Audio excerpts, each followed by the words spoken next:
What's going on, Bulls fans? Welcome into the Bulls Report. I'm your host, Patrick Siepman. And coming up on today's show, we got a new report as Eastern Conference executives believe the Bulls will make some major moves this summer, specifically around Josh Giddey and Coby White.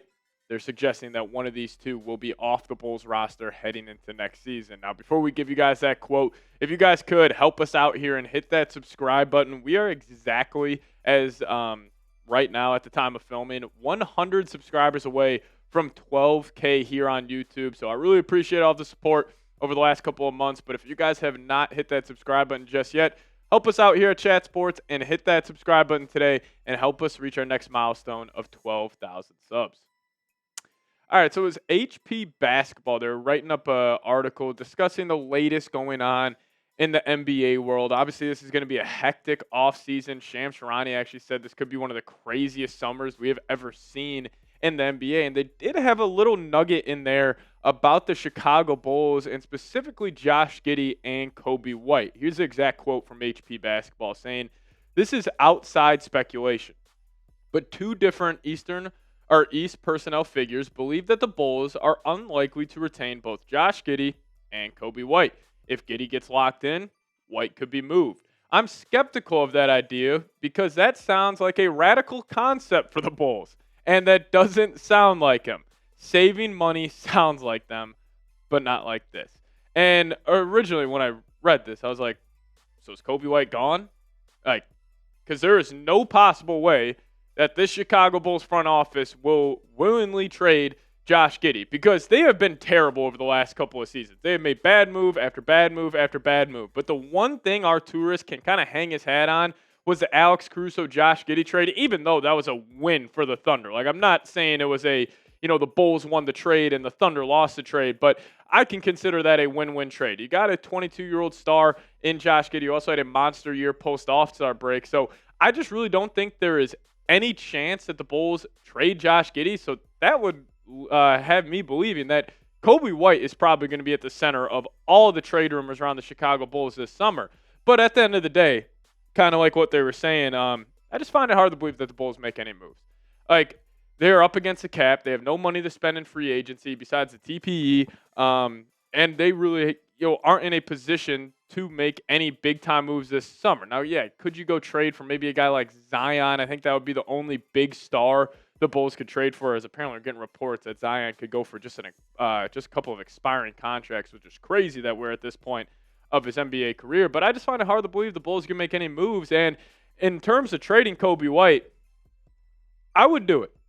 I love Coby White. He's a fun basketball player to watch. But from this perspective I'm thinking of right now is about winning basketball games. And I still have a ton of doubt if Coby White is a winning basketball player.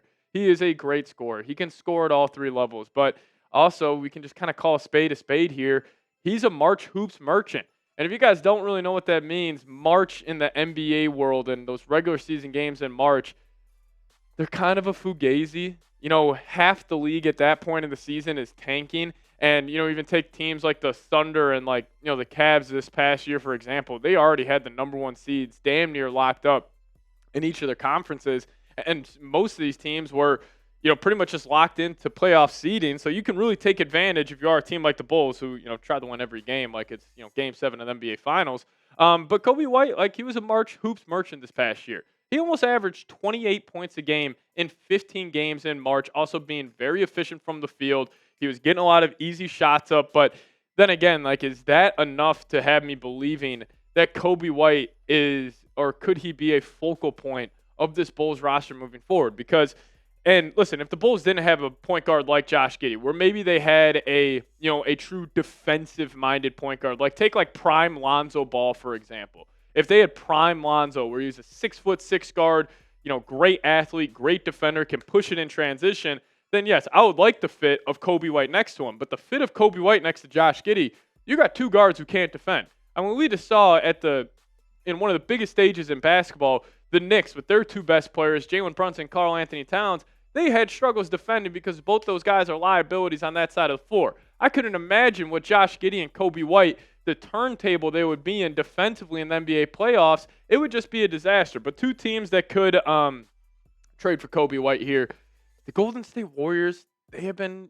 floated a ton in the latest rumors, which makes some sense. They're going to try to take advantage of Steph Curry with a couple of good remaining years left, and also the Orlando Magic. If I had to call my shot right now, I would say Coby White gets traded to the Orlando Magic. They need a scoring guard next to Jalen Suggs, and also just a guy that takes the pressure off Paolo Banchero and Franz Wagner.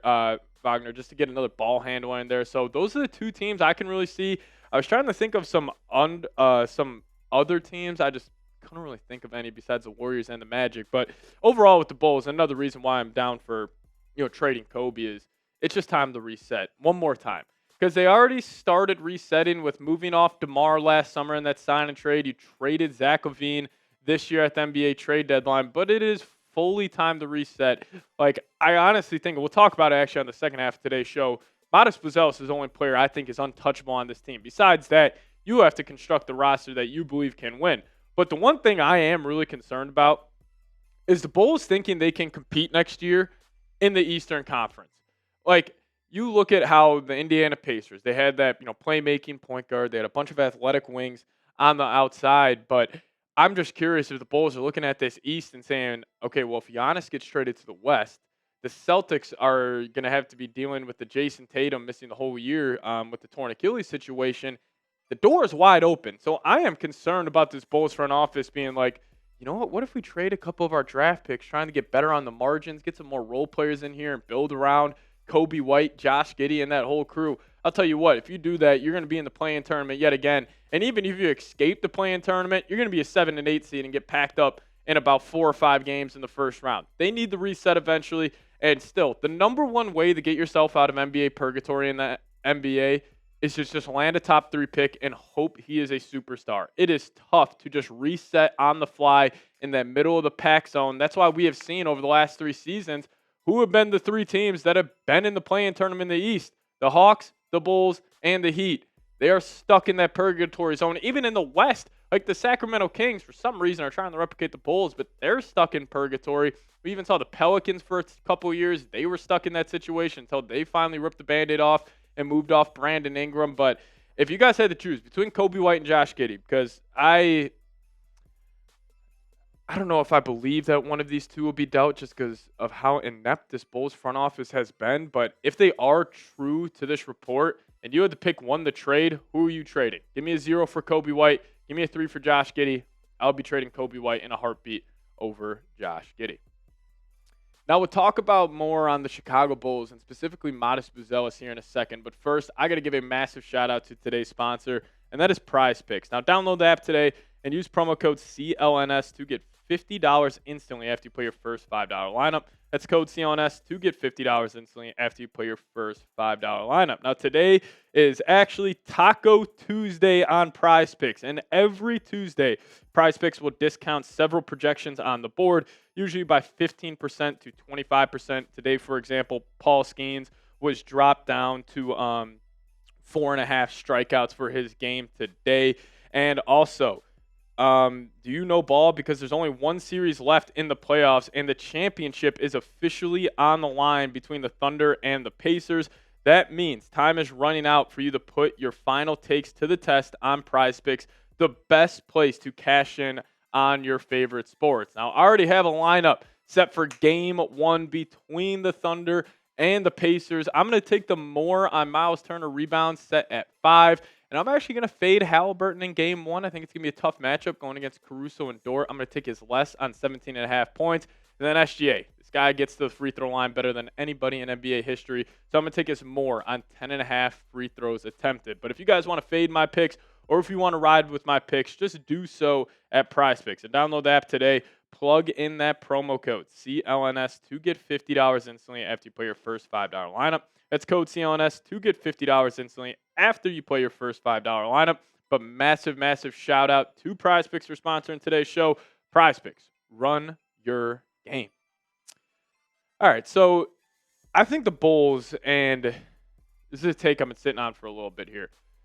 The Bulls need to look to 2026 as a year where they can really change the direction of the franchise. And I was hoping that this year would be the year that the Bulls could do so, but with them still refusing to kind of embrace the suck a little bit, there's really nothing they can do this offseason. Like, a Coby White trade is probably the biggest move I could see the Bulls getting involved in. Yes, Nikola Vucevic, I mean, we already seen Michael Scotto throw out reports saying that they're going to trade Vooch, but we get those every single offseason. The Bulls just, refuse to do so. And also, I think that might be teams refusing to trade for Nikola Vucevic, but really the big time decisions around the Bulls this offseason, and it sucks that it might be a boring one, is how much are they going to give Josh Giddey?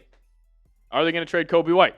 That's about it. But for me personally, looking ahead the next season, the number one goal should be developing Buzelis, because it's still really grinds my gears at the first half of the season with Billy Donovan, his refusal to play Buzelis. And it wasn't even a situation where, let's just say, he had, Jason Tatum, Jaylen Brown in front of him at the wing spot, and it was tough to crack that rotation. No, it was Patrick Williams, Dalen Terry, and Julian Phillips getting more minutes. Even Torrey Craig was getting more minutes than Modest Buzelis. But when he did start to play, we saw the flashes. He really passed that eye test. And the raw numbers for Buzelis are, if somebody was making an argument to you and you're like, hey, I think Buzelis is going to be an all-star at some point in his career, if you just throw up the raw numbers, they're not going to believe you. But it really is the eye test. And, even these numbers in just under 19 minutes a game are not bad, averaging 8.6 points, 3.5 boards, and assist, and shooting pretty efficiently from the field and beyond the arc as well. And, you guys may think I'm crazy for saying any player on the Bulls is untouchable, but I think Buzelis is. And, maybe this is my fandom coming out of me just a little too much here, because I think he is a guy where, the fan base can really rally behind him and be like, yeah, that's our homegrown talent. We took him number 10.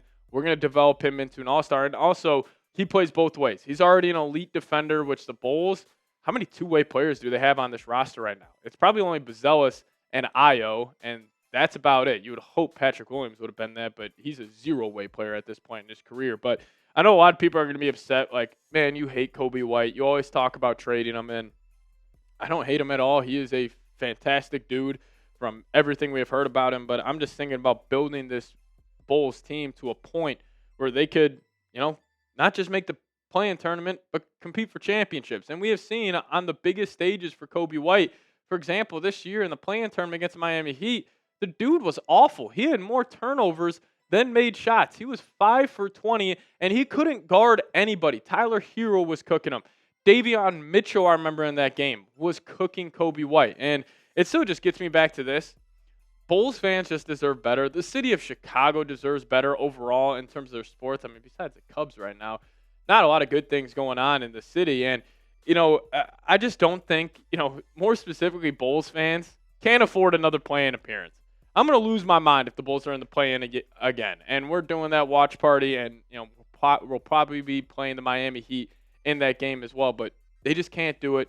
You either have to embrace the suck, and honestly, that might be the only avenue you have, because I don't think there's any moves the Bulls can make where they could even make the second round of the Eastern Conference playoffs this upcoming season, unless it's like Buzelis takes a massive step, or like Patrick Williams finally gets his head out of his ass and starts playing real basketball. But I don't know. I just think the Bulls are in a rough spot. They've been in a rough spot for the last couple of seasons. But again, their refusal to tank last offseason and the offseason before that is why we're in this position now where there's really nothing they can do. They are stuck. And yeah, that is also a combination of the new CBA and everything. But it's just tough times being a Bulls fan. And, fans deserve better. And I want all of you guys to raise your expectations of what your basketball team should look like, because still some fans are just cool with them making the play-in tournament. I'm personally not. It makes me sick. I would rather have the Bulls win 20 games than win 35 games, because they would have a better chance to landing a top pick, because, hey,